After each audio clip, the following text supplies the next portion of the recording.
What's going on, guys? It's Brandon back here again today for a Game 1 series, Game 1 review, honestly. I was about to say series, but then I realized this isn't a series we're doing. This is a game. Every year, except for the last 3 years, we've done a review of every game of the Stanley Cup Final, a personal game review, and Game 1 was one of the greatest games I've ever watched. Outright, very exciting, chances all around, bodies being thrown, bunch of goals, and a tenacity. These two teams do not like each other.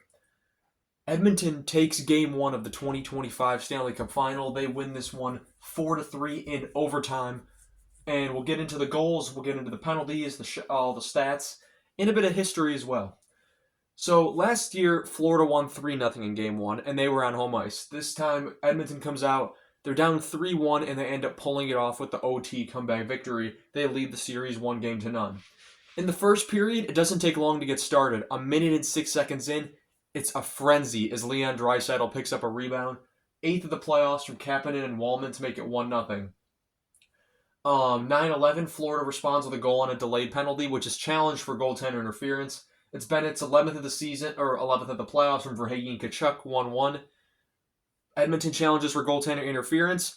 I didn't think it was enough to be goaltender interference to begin with. And then you see in the replay that Kulak skate trips up Bennett, and he doesn't really have any defense as he goes into Skinner. So it's a good goal anyway, and I'm fine with that call. 1-1. About a minute and 30 seconds-ish later, minute 40 seconds, Florida scores again, this time on the power play. It's Brad Marchand with his fifth of the playoffs from Schmidt and Rodriguez to make it 2-1. 2-1 Florida going into the second. Power plays in that first period. Edmonton was 0 for 2, and Florida was 1 for 2, but they did have to take 3 penalties. There was a whole parade to the box. There was a 4-on-3 for Edmonton at one point. It was wild. Second period, 2 minutes in, Sam Bennett gets his second goal of the game, 12th of the playoffs, from Schmidt and Verhaeghe to make it 3-1. And I should mention that these two goals right here, the first two Florida scored, were record breakers. It tied and then took over the record for most road playoff goals in a single playoff run. The record was 49 before. Bennett's was 49. Marchand's was number 50. So Florida holds road goal records. Also interesting stat that Florida's power play before this game, 42% on the road, 3% at home, basically. Interesting.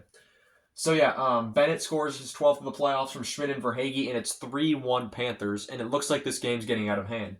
But at 16:43, so about a minute and 15 later, Victor Arvidsson scores a beautiful slapper. Second of the postseason, and from Podkolzin and Bouchard to make it 3-2. The right-hand blast from there just squeaks by Bobrovsky. It is a 3-2 game as we head to the third. Edmonton on the power play in that period was 0 for 1. Florida did not have a power play the rest of the game, 0 for 0. Third period, 13:27, Matthias Ekholm picks up a juicy rebound. The puck just bounces right to him, and he gets his first of the playoffs. Welcome back. From McDavid and Kapanen. So Kapanen with a couple of assists. 3-3 game, and no penalties called that entire period. So we're going to overtime. A full period of overtime. There's no penalties called. And then a delay of game by Tomas Nosek. And Edmonton, you don't need to tell them twice. Leon Draisaitl, second of the game with 31 seconds to go in the first overtime. Ninth of the playoffs from McDavid and Perry. 4-3 win Edmonton as Edmonton goes crazy.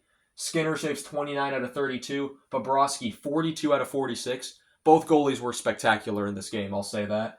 Shots were 46-32 Edmonton. Hits were 51 apiece. That's right. Faceoffs 44-34 Edmonton. Power plays Edmonton 1 for 4. Florida 1 for 2. Now below the board, you probably could see up to about here on the board.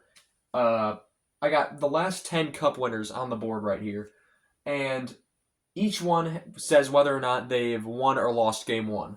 Florida won game one last year. Vegas won game one last year. Not last year, 2 years ago. Colorado won it 3 years ago, and Tampa won it 4 years ago. All of those teams went on to win the Stanley Cup. But then in 2020, Tampa loses. In 2019, St. Louis loses, and Washington loses in 2018, game one. They all went on to win the Stanley Cup. And then Pittsburgh, and Chicago in 2015, 16, and 17 all won their game ones and went on to win the Stanley Cup. So it's really up in the air whether or not winning game one. Winning game one definitely helps. It puts you above the other team for sure. But is it enough to get? Is it four? Is it 4 games? No. So the series is far from over, and this looks like to be a very fun Stanley Cup final. Anyway, guys, I want to thank you all so much for watching this video, and I shall see you all in the next one. Have a good one.